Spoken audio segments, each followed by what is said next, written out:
കടലിലേക്ക് തുറക്കുന്ന രഹസ്യ തുരങ്കമുള്ള ഒരു കോട്ടയിലാണ് ഞാനിന്ന് എത്തിയിരിക്കുന്നത്. ചരിത്രവും വിനോദസഞ്ചാരവും ഒരുപോലെ ഇഷ്ടപ്പെടുന്നവർക്ക് സഞ്ചരിക്കാൻ പറ്റിയ ഇടം. തിരുവനന്തപുരം ജില്ലയിലെ ചിറയൻകീഴ് താലൂക്കിലെ ഒരു കടലോര ഗ്രാമമായ അഞ്ചുതെങ്ങിൽ ഈസ്റ്റ് ഇന്ത്യാ കമ്പനി 1695 പണികഴിപ്പിച്ച ഒരു കോട്ടയാണിത്.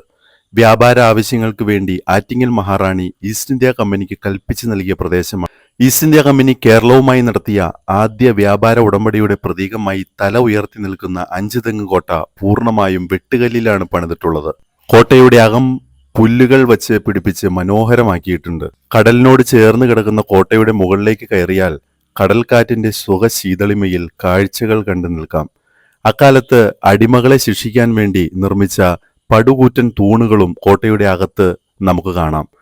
ഇംഗ്ലണ്ടിൽ നിന്ന് വരുന്ന കപ്പലുകൾക്ക് സിഗ്നൽ നൽകാനാണ് അഞ്ചുതെങ്ങ് കോട്ട ഉപയോഗിച്ചിരുന്നത്. അടുത്തിടെ നടത്തിയ സൗന്ദര്യവൽക്കരണത്തിന്റെ ഭാഗമായി പുൽത്തകിടിയും പൂന്തോട്ടവും നടപ്പാതയുമെല്ലാം അഞ്ചുതെങ്ങ് കോട്ടയിൽ ഒരുക്കിയിട്ടുണ്ട്.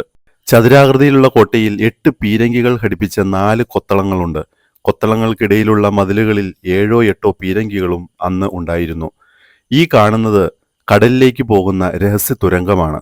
കടലിലേക്ക് പോകാനും കടലിലെ കപ്പലിൽ നിന്ന് സാധനങ്ങൾ കരയിലേക്ക് കൊണ്ടുവരുന്നതിനും വേണ്ടി നിർമ്മിച്ച തുരങ്കമാണ് ഇത്. ഇപ്പോൾ ഇത് അടച്ചിട്ടിരിക്കുകയാണ്. കടൽ കയറി തുരങ്കത്തിന്റെ കുറച്ച് ഭാഗം അടഞ്ഞുപോയിട്ടുമുണ്ട്. കോട്ടയിൽ എത്തുന്നവർക്ക് നിലവിൽ തുരങ്കത്തിന്റെ കുറച്ചു ഭാഗം മാത്രമാണ് കാണാനാവുക. ആദ്യകാലത്ത് ഫ്രഞ്ചുകാർക്കെതിരെ പടപ്പുറപ്പാടിനാണ് കോട്ടയെ ബ്രിട്ടീഷുകാർ സജ്ജമാക്കി നിർത്തിയിരുന്നതെങ്കിൽ പിന്നീട് നാട്ടുകാർക്കെതിരെയും ആ ചുവരുകളിലെ പീരങ്കികൾ തീയുണ്ടകൾ വർഷിച്ചു. വേലുത്തമ്പി ദളവയുടെ നേതൃത്വത്തിൽ ഈ കോട്ടയ്ക്കെതിരെ ആക്രമണം ഉണ്ടായിട്ടുണ്ട്. 1721 ആറ്റിങ്ങൽ റാണിയെ കാണാൻ പോയ ബ്രിട്ടീഷുകാരെ നാട്ടുകാർ ആക്രമിച്ച് കൊലപ്പെടുത്തിയതാണ് ഇന്നാട്ടുകാരുടെ ആദ്യ സായുധ സമരം. ടിപ്പു സുൽത്താനെതിരെയും മറ്റും പോരാടാൻ ആയുധം ശേഖരിച്ചു വച്ചിരുന്നതെന്നതും ഈ കോട്ടയുടെ ചരിത്രമാണ്.